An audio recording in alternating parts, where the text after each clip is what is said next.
Hello everyone and thanks for choosing our video. Knowledge improver हम आपके knowledge को improve करने के लिए मेडिसिनल केमिस्ट्री और फार्माकोलॉजी के कुछ टॉपिक्स के वीडियोस हम अपलोड करते हैं ताकि आपकी नॉलेज इम्प्रूव हो। और ना ही केवल मेडिकल्स, हम इंग्लिश, ग्रामर और भी कई ऐसे वीडियोस भी अपलोड करेंगे जो आपके नॉलेज को इन्हेंस करने में हेल्प करेंगे, नॉलेज को आपको इम्प्रूव करेंगे। इसीलिए हमारे चैनल का नाम नॉलेज इम्प्रूवर है। आज हम जिस टॉपिक के बारे में डिस्कस करेंगे वो है biosynthesis of acetyl choline. Biosynthesis of acetyl choline, जैसे नाम से क्लियर है कि biosynthesis it means synthesis of acetyl choline को हम लोग देखेंगे, बायोसिंथेसिस ऑफ एसिटाइल कोलिन। और इसी वीडियो में हम कैटाबोलिज्म और मेटाबॉलिज्म ऑफ एसिटाइल कोलिन भी देखेंगे। इसलिए ये दोनों टॉपिक्स आपके एक ही वीडियो में कवर होंगे, इसलिए ध्यान से देखिएगा। तो पहले हम लोग शुरू करते हैं बायोसिंथेसिस ऑफ एसिटाइल कोलिन। जैसे कि नाम से क्लियर है, biosynthesis it means formation of acetyl choline का वो कैसे होता है वो आपको ध्यान देने की ज़रूरत है। इसमें एसिटाइल कोलिन का जो प्रिकर्सर है, the precursor of acetylcholine is L serine. नाम याद रखिएगा, एल सीरीन, जो कि एल सीरीन आपका एक अमीनो एसिड है। ये एक सिंपल अमीनो एसिड है। इसका स्ट्रक्चर आप देखेंगे ध्यान से तो आपको ये इसका स्ट्रक्चर है एल सीरीन का। एल सीरीन का स्ट्रक्चर आप देख सकते हैं, ये CH और C डबल OH ग्रुप है, ये NH2। और ये आपका ये पूरा स्ट्रक्चर, इसका पूरा होल स्ट्रक्चर आपका ये एल सीरीन का है। इसमें आपका ये चीज़ ध्यान रखना कि ये एल सीरीन जो है ये आपका प्रेजेंट होंगे एक्स्ट्रा न्यूरोनल पार्ट में। एल सीरीन आपके एक्स्ट्रा न्यूरोनल पार्ट में प्रेजेंट होंगे और ये मूव करके ये इंट्रा न्यूरोनल पार्ट में आएंगे, मूव करेंगे और इंट्रा न्यूरोनल पार्ट में आएंगे। मतलब आपका जो एल सीरीन है ये आपका एक्स्ट्रा न्यूरोनल पार्ट में प्रेजेंट होंगे, लेकिन ये पिक्ड होके ये इंट्रा न्यूरोनल पार्ट में आएंगे। और इंट्रा न्यूरोनल पार्ट में आने के बाद ये आपका सेराइन डीकार्बोक्सिलेज एंजाइम, एज लगा है इसका मतलब ये आपका एंजाइम है, ये आपका सेराइन डीकार्बोक्सिलेज एंजाइम की मदद से ये आपके एथेनोलामाइन में कन्वर्ट होंगे। तो ये आपका जो है पहला एथेनोलामाइन में कन्वर्ट होंगे। और आपको इसमें एथेनोलामाइन का स्ट्रक्चर आप देख सकते हैं, ये इसका एथेनोलामाइन का स्ट्रक्चर है। स्ट्रक्चर भी आपको देखते जाना है। ये आपका इतना कंप्रेस करके मैंने इसलिए इसको बनाया है ताकि आपको सब चीज़ें एक ही जगह से याद हो जाए। आपको नाम याद हो जाएगा, आपको स्ट्रक्चर याद हो जाएगा, आपको एंजाइम इसी जगह पे याद हो जाएगा। तो ये आपके लिए बहुत इजी कर देगा। तो आपने पहला प्रोसेस ये देखा अभी कि आपका एल सीरीन जो कि कन्वर्ट हो जाएगा एथेनोलामाइन में सीरीन डीकार्बोक्सिलेज की मदद से। ठीक है, तो ये आपका पहला पॉइंट है, ये इसीलिए यहाँ पे पहला लिखा हुआ है। और आपको ये इसलिए लिखा हुआ है क्योंकि आपका यहाँ पे आप देखिए नीचे एक स्ट्रक्चर मैंने बनाया है। ये आपका ध्यान से अगर देखेंगे तो ये एल सीरीन है। ये आपको जैसा मैंने बताया कि ये एक्स्ट्रा सेलुलर पार्ट में प्रेजेंट है। ये आपका पिक्ड होकर इंट्रा सेलुलर पार्ट में आएगा, और फिर इंट्रासेलुलर पार्ट में आने के बाद ये आपका एल सीरीन से एथेनोलामाइन में कन्वर्ट होगा with the help of serine decarboxylase enzyme. और ये आपका पहला प्रोसेस है। ये स्ट्रक्चर मैंने आपको बताया है, ये आप अभी और आगे देखेंगे तो आपको और मदद मिलेगी। अब आप इसके दूसरे स्टेप में आ जाइए। दूसरा स्टेप है आपका कि ये जो है एथेनोलामाइन, जैसे जो आप देख रहे हैं एथेनोलामाइन, ये आपका कन्वर्ट हो जाएगा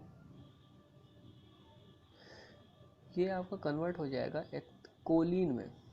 एथेनोलामाइन से कोलिन में कन्वर्ट होगा with the help of enzyme Colin and methyl transferase. और ये एंजाइम आपका जो होता है ये आपका मिथाइलेशन करता है, नाइट्रोजन ग्रुप में करता है। मतलब आपका ये जो एन मेथाइल ट्रांसफरेज है, कोलिन एन मेथाइल ट्रांसफरेज, ये आपका मेथाइलेशन करेगा एथेनोलामाइन में, नाइट्रोजन ग्रुप पे करेगा। ये भी याद रखने की ज़रूरत है। आप जैसे स्ट्रक्चर में आप देखेंगे कि इसमें आपका कोई भी दो एन के पास दो H2 लगे हैं, लेकिन बाद में आप देखेंगे कोलिन के स्ट्रक्चर में आप देखिए ये एन के ऊपर आपके 3 CH3 ऐड हो गए, मतलब आपके मेथाइलेशन हो गया। तो आपको ये देखना है। और एक चीज़ और, अब ये क्वाटरनरी स्ट्रक्चर बन गया है तो इसलिए यहाँ पे पॉजिटिव चार्ज आ जाएगा, जैसे वैलेंसी नाइट्रोजन की सेटिस्फाई करने के लिए। अब देखिए ये तो आपका दूसरा आपका स्टेप हो गया, ठीक है। ये आपका पहला स्टेप ये था, ये दूसरा स्टेप हो गया। अब हम लोग इसके तीसरे स्टेप पे चलते हैं। तीसरा स्टेप आपका जो है वो बहुत ही इम्पोर्टेंट है, क्योंकि जो तीसरा स्टेप है इसमें आपका कोलिन आपका स्टील को एंजाइम के साथ ऐड होके, कोलिन एसिटिल को एंजाइम के साथ ऐड होके कोलिन एसिटाइल ट्रांसफरेज, जिसे हम लोग CHAT भी कहते हैं शॉर्ट में, बुक्स में आपने देखा होगा CHAT की मदद से ये एक एंजाइम है, कन्वर्ट होगा एसिटाइल कोलिन में। लेकिन आपको ये चीज़ ध्यान रखना चाहिए कि ये आपका तभी कन्वर्ट होगा जब आपका कैल्शियम एंड सोडियम, जो कि नर्व कंडक्शन में हेल्प करेंगे, जब ये कैल्शियम और सोडियम आपका नर्व कंडक्शन होगा तो आपका ये कोलिन जो कि आपके वेसिकल्स में स्टोर रहेंगे, ये रिलीज़ होके आपके साइनेप्टिक क्लेफ्ट की ओर जाएंगे। और ये आपका जो रिलीज़ होगा कोलिन का, आपका वेसिकल्स से रिलीज़ जो होगा, ये आपका एक्सोसाइटोसिस प्रोसेस के द्वारा होगा। आप इसमें स्ट्रक्चर आपका देखिए, ये आपका पहली बात तो ये ध्यान देना है कि ये आपका जो है ये दूसरा पार्ट था और ये आपका ये तीसरा पार्ट है। ओके, ये तीसरा स्टेप है, ये तीसरा स्टेप है, ये आपने देखा है यहाँ पे, ये पहला स्टेप है, ये दूसरा स्टेप है और ये तीसरा स्टेप है। तो अब आपको इसमें मैं दिखा दूँ, ये देखिए आपका स्ट्रक्चर, आप देखिए ये आपका तीसरा स्टेप है। इसमें आपका कोलिन से एसिटाइल कोलिन में कन्वर्ट हो रहा है। ये देखिए आपका एसिटाइल कोलिन, ये आपका एसिटाइल कोलिन से आपका एसिटाइल कोलिन में कन्वर्ट होगा और ये तीसरा स्टेप है। लेकिन ये कन्वर्ट तभी होगा जब आपका सोडियम और कैल्शियम, सोडियम या फिर कैल्शियम या फिर दोनों, ये दोनों आपके नर्व कंडक्शन काम करते हैं। जब भी ये दोनों नर्व कंडक्शन करेंगे तो आपका ये आपका स्टिमुलेट करेगा एसिटाइल कोलिन के रिलीज़ को वेसिकल्स से, क्योंकि आपके जो ये कोलिन है ये आपके वेसिकल्स में स्टोर होते हैं। तो ये आपके ये जो सोडियम और कैल्शियम है ये आपको वेसिकल्स से रिलीज़ करने में हेल्प करते हैं और वेसिकल से आपका रिलीज़ होगा ये एसिटाइल कोलिन या कोलिन न्यूरोट्रांसमीटर जो आपके रिलीज़ होंगे, ये आपका एक्सोसाइटोसिस प्रोसेस के द्वारा होंगे। और जब ये रिलीज़ हो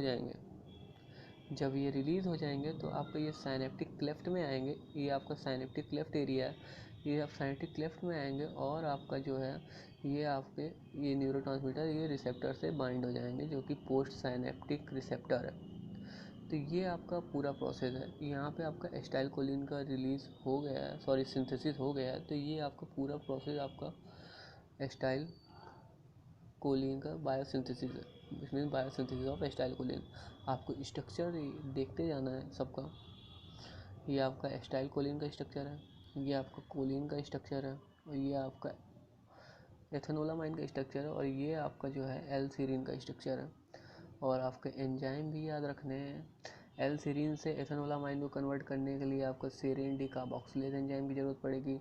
एथेनोलामाइन से कोलिन को कन्वर्ट करने के लिए आपको कोलिन एन मेथाइल ट्रांसफरेज की ज़रूरत पड़ेगी।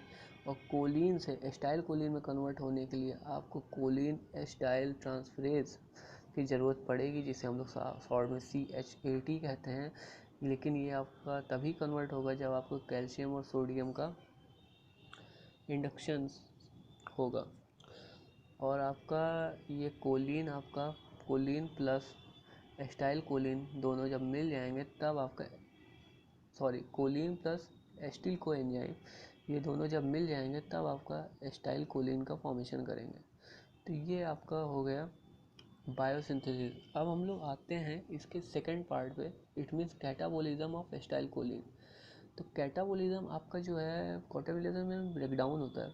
तो ब्रेकडाउन ऑफ एस्टाइल कोलिन, कुछ लोग यहाँ पे मेटाबॉलिज्म भी कहेंगे, तो आपको मैं बता दूं कि मेटाबॉलिज्म का ही पार्ट होता है कैटाबोलिज्म और एनाबोलिज्म। तो उसमें कोई कन्फ्यूजन की जरूरत नहीं है, चाहे कैटाबोलिज्म है चाहे मेटाबोलिज्म है, दोनों मतलब एक ही है। तो चाहे catabolism metabolism of acetyl Colin. Okay, तो हम लोग देखते हैं यहाँ पे। तो पहले आपका जो ऊपर आपने देखा यहाँ एस्टाइल कोलिन बन गया था। तो एस्टाइल कोलिन यहाँ बन के आपका यहाँ रिलीज़ हो गया सिनेप्टिक क्लेफ्ट रीजन में। अब सिनेप्टिक क्लेफ्ट के रीजन में अब बहुत ढेर सारे न्यूरोट्रांसमीटर रिलीज़ होते हैं एस्टाइल कोलिन। तो आपका एस्टाइल कोलिन तो कुछ आपके जो है रिसेप्टर से बाइंड हो जाएंगे और आपका बायोलॉजिकल एक्टिविटी शो करेंगे, लेकिन कुछ जो होंगे वो आपके इसी रीजन में रह जाएंगे, साइनेप्टिक क्लेफ्ट के रीजन में रह जाएंगे, और जो बचे रह जाएंगे।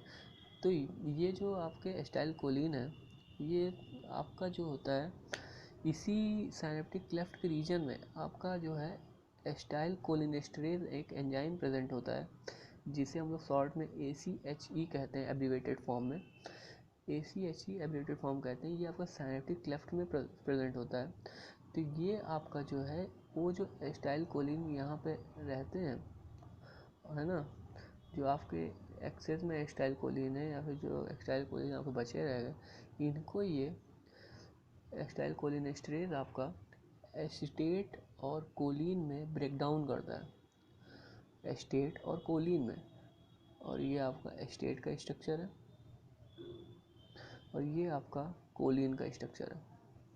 और आपका ये आपका एस्टाइल कोलिन, जैसा आपने ऊपर स्ट्रक्चर देखा था, तो आपने ये देखा कि एस्टाइल कोलिनेस्टरेज ACHE एंजाइम के प्रेजेंस में ये आपका एस्टाइल कोलिन आपका एस्टेट और कोलाइन में ब्रेक हो जाता है। और एक चीज़, फिर जब ये ब्रेक होने के बाद ये जो एस्टाइल कोलिन है, ये एस्टाइल कोलिन के ब्रेक हो जाने के बाद एस्टेट और कोलिन में ये जो कोलिन है ये अगेन रीअपटेक हो जाता है इस प्रोसेस में।